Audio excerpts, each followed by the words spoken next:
Buenos días, soy Vanessa Vallejo y ustedes están escuchando el podcast del Pan Am Post.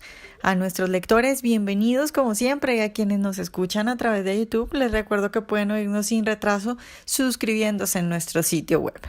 En el podcast de hoy vamos a hablar de lo que ha ocurrido con el periodista saudí que trabajaba para el Washington Post, el señor Jamal Khashoggi, que fue asesinado en la Embajada de Arabia Saudí en Turquía, y pues que cada vez conocemos más detalles de ese terrible asesinato que tiene a todos sorprendidos y angustiados con el nivel de crueldad y de maldad que hay en este mundo. Pero además de eso, pues hay muchas preguntas en relación a política y a los intereses que se pueden mover con esto. Por ejemplo, ¿qué va a hacer Estados Unidos? Porque Trump al principio parecía muy enojado, pero luego fue bajando el tono de sus amenazas a Arabia Saudita. ¿Qué va a hacer también Turquía? ¿Cuál es el interés de no pelear con Arabia Saudita? ¿Es Arabia Saudita amigo o enemigo de Occidente? Bueno, de todo esto vamos a hablar hoy para entender un poco el asesinato de Jamal Khashoggi y lo que se puede venir después de eso. Nuestro invitado de hoy es César Sabas, él es licenciado en Estudios Internacionales de la Universidad Central de Venezuela, máster en Relaciones Internacionales y Políticas de la Universidad de Toulouse y doctorando en Ciencias Políticas de la misma universidad. César, buenos días y muchas gracias por estar hoy con nosotros. Buenos días, Vanessa, muchas gracias a ti, un gran saludo a todos los que nos escuchan.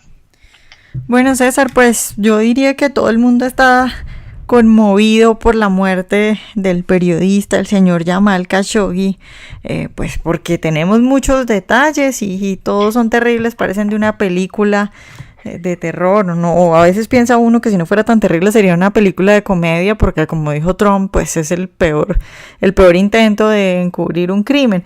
Y entonces, pues para hablar un poco de eso, quisiera empezar preguntándote, pues que nos cuentes un poco sobre Arabia Saudita, sobre el rey y el príncipe heredero, porque bueno, pues muchos no sabemos mucho al respecto. ¿Qué tal es este país? ¿Cómo funciona eso? ¿Qué tal es el rey y el príncipe? Bueno, fíjate, se llama Arabia Saudita. Arabia ya sabemos que es la península, que abarca una serie de países, entre ellos el más grande es Arabia Saudita. ¿Y qué significa saudita? La familia real tiene por apellido Saud, en pocas palabras. Es el territorio que controla la familia real. Es un país que tiene el nombre del apellido de quienes gobiernan. Como que si a Venezuela Chávez le hubiese cambiado el nombre y le hubiese llamado América Chavista. Y todos los que eran venezolanos pues pasan de un día a otro a tener de gentilicio chavista. Así es el caso de Arabia Saudita. Arabia Saudita, tal y cual la conocemos, nace en el siglo XVIII. Hubo un predicador que se llamó Ibn Wahab. Y en el siglo XVIII, ¿qué pasaba con el Islam? El Islam era mucho más tolerante de lo que vemos hoy en día. Habían comunidades judías en Egipto, en Siria, en Irak, pero el Islam estaba en decadencia. El mundo que surgía era el occidente cristiano, tanto a nivel científico, económico, como a nivel militar. Y Wahab llegó a una conclusión, bueno, ¿por qué el Islam ha decaído tanto? Porque nosotros hemos dejado de hacer lo que nuestros antecesor en árabe se llama salaf, de ahí viene el término salafista. Hemos dejado de hacer lo que nuestros antecesores hacían. ¿Cómo se expandió el Islam después de Mahoma? A punta de espada. Y entonces Wahab dijo, bueno, si nuestros antecesores tomaron la espada, tenemos que tomar la espada. Si nuestros antecesores cortaban la mano a los ladrones, hay que cortar la mano a los ladrones. Si nuestros antecesores lapidaban a las adúlteras, hay que lapidar a las adúlteras. Si nuestros antecesores le imponían a las mujeres que se cubrieran completamente, pues hay que imponérselo. Y así una serie de medidas. Wahab fue considerado muy radical en la Meca y pues fue expulsado. Y él estuvo deambulando y él llegó a un oasis de un jeque regional que era muy sanguinario, que se llamaba Ibn Saud. Saud era sanguinario, pero no tenía una ideología. Wahab tenía la ideología. Así que se unieron. Saud daba el ejército y Wahab daba la ideología. y de hecho sus dos familias se unieron y se casaron mutuamente. Y ellos crean el primer Estado saudita. Todo el territorio que iba conquistando Ibn Saud lo iba llamando Saudí, en honor a su apellido. Hubo dos estados sauditas antes de este Estado saudita que se crea en la década de 1920. Estas dos familias siguen gobernando lo que es actualmente Arabia Saudita.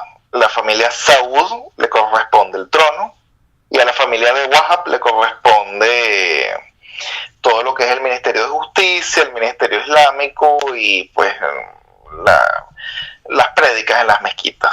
Y la ideología oficial del reino es el wahabismo, que es la versión más fanática y más intolerante que puede haber del Islam. Incluso es una versión incluso más fanática que el Islam de los ayatolás en Irán.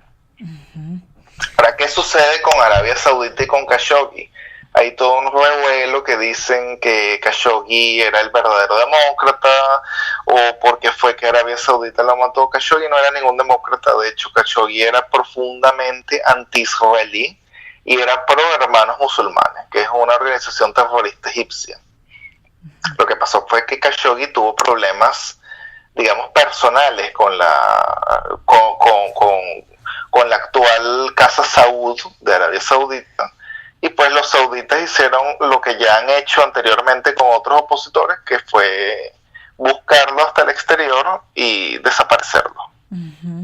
César, en el discurso de Trump y en el discurso de Erdogan en Turquía, bueno, por lo menos eso es lo que yo pienso, tú me dirás si estoy equivocada.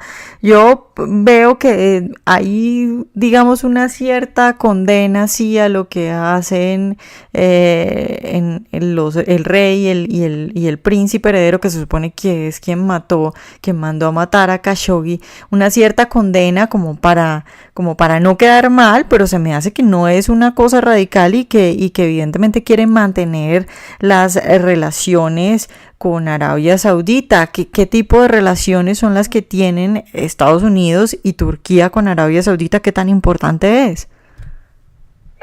Bueno, son muy distintos tanto Turquía con Arabia Saudita como Estados Unidos con Arabia Saudita. Turquía es rival ancestral de los sauditas. De hecho, quienes destruyeron el primer Estado saudita fueron los turcos en el siglo XVIII. Y Erdogan apoya a los hermanos musulmanes, que si bien los hermanos musulmanes son fanáticos radicales, son enemigos de los sauditas, enemigos políticos. De hecho, los sauditas apoyan el gobierno egipcio actual, que persigue a los hermanos musulmanes. Turquía apoya a los hermanos musulmanes. Así que Turquía lo que busca es más bien proseguir la novela para ver Erdogan, no tanto Turquía, Erdogan como persona, que puede ganar al respecto políticamente. Entonces lo que está haciendo es jugar. El caso de Estados Unidos es distinto porque en Estados Unidos hay mucha gente que cree que Arabia Saudita es aliado de Occidente, que creen que Arabia Saudita es una pieza fundamental para la lucha contra el terrorismo islámico. Así que tienen de alguna forma miedo de confrontar a Arabia Saudita, que haya una inestabilidad en Arabia Saudita y que eso produzca un desmantelamiento de la Casa Real Saudita. Porque piensan que si la familia Saud desaparece o si el gobierno saudita se desestabiliza, Irán va a tomar la delantera, va a aprovecharse de eso, y pues la influencia iraní, que es vista con mucha preocupación, con razón en Occidente, pues va a salir repotenciada. Y por eso es que Estados Unidos ha sido muy cauto con el tema saudita. César, háblanos un poco de esa relación, ya metiendo a Irán dentro de la conversación y dentro del tema, porque lo que muchos diarios dijeron fue, bueno, Trump no quiere enfrentarse a Arabia Saudita porque quiere mantener las sanciones a Irán y para eso necesita el suministro de petróleo de Arabia Saudita. ¿Sí es eso o hay algo más detrás? Sí, pero no es solamente el suministro de petróleo, sino que, a ver, en base a como yo veo la situación en el Medio Oriente, tanto Irán como Arabia Saudita son hostiles a Occidente. El problema es que Arabia Saudita se ha vendido como parte de la solución y yo creo que Arabia Saudita es parte del problema. Tanto Arabia Saudita como Irán son el problema. Arabia Saudita ha radicalizado el mundo sunita, así como Irán ha radicalizado el mundo chiita. La diferencia es que es discursiva. Irán tiene un discurso muy radical a nivel frontal. El ayatollah sí dice que quiere destruir a Israel, sí dice que Estados Unidos es el gran satán. Arabia Saudita no dice nada de eso, pero Arabia Saudita financia a la ideología wahabista en Occidente y en el mundo árabe, que son los padres de lo que es actualmente Al Qaeda y posteriormente el Estado Islámico. Entonces, como Arabia Saudita es mucho más sutil, pues Estados Unidos tiende a confundirse y muchas veces ve a Arabia Saudita como un régimen inclusive moderado. Y el problema es que los sauditas han hecho un lobby muy fuerte, sobre todo en las universidades norteamericanas. Cuando vemos la Universidad de Duke, Harvard, Yale, Berkeley, vemos un gran financiamiento saudita para la creación de centros de investigación del Medio Oriente, de centros multiculturales, en la cual digamos, estudiantes norteamericanos acceden a un conocimiento y llegan a un convencimiento de que Arabia Saudita es un país moderado. Pero, por ejemplo, mientras Arabia Saudita construye mezquitas en Occidente, no hay iglesias en Arabia Saudita. Así que tenemos que ver con mucha cautela cuál es ese acercamiento que quieren hacer los sauditas. En Caracas hay una mezquita enorme construida por los sauditas durante el gobierno de Carlos Andrés Pérez, un convenio que hizo Venezuela con Arabia Saudita, pero Venezuela no pudo construir ni una sola iglesia en Arabia Saudita.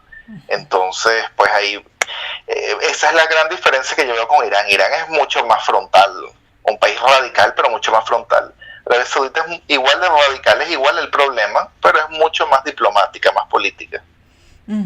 César, y esa hipótesis que también he oído mucho acerca bueno, Arabia Saudita no es el cielo ni hay que defenderlo, pero en medio de su desorden son los que mantienen, digamos, que no se salga, pues, todo el conflicto en Medio Oriente. ¿Tiene algún sentido? ¿Son los que ponen orden ahí en medio de todo?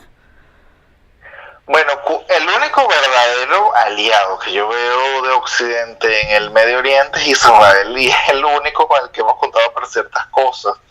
Más bien de los sauditas yo lo que he visto es que ha salido del wahabismo. Los sauditas crearon Al Qaeda y crearon el desastre que hay actualmente en Afganistán. Hay un libro que yo recomiendo que se llama Los Talibán, no los talibanes, los talibán, porque talibán es ya el plural de talib. Talib es el que estudia en la madrasa, la escuela islámica. Este libro fue escrito por un periodista pakistaní que se llama Ahmed Rashid, y él narra cómo los sauditas, y con pruebas, y lo demuestra, cómo los sauditas crearon miles de madrasas en la frontera entre Pakistán y Afganistán para enseñarles la religión, o sea, la visión más radical y más fanática de la religión islámica a los niños afganos que habían sido refugiados en Pakistán. Y de esos niños, pues, surgió el Talibán, el desastre actual que hay en Afganistán. De las mezquitas que ha construido Arabia Saudita en el mundo árabe y en Occidente, surgió no solamente Al Qaeda, surgió el Estado Islámico y surgió el problema que tenemos ahorita aquí en Europa. De hecho, ha habido hasta denuncias que las mezquitas que han sido financiadas por Arabia Saudita en el mismo Estados Unidos han llegado libros donde se enseña a odiar a los cristianos, a los judíos y a no integrarse a los musulmanes. Los secuestradores del 11 de septiembre eran de Arabia Saudita, ¿no? Eran de Arabia Saudita, exactamente.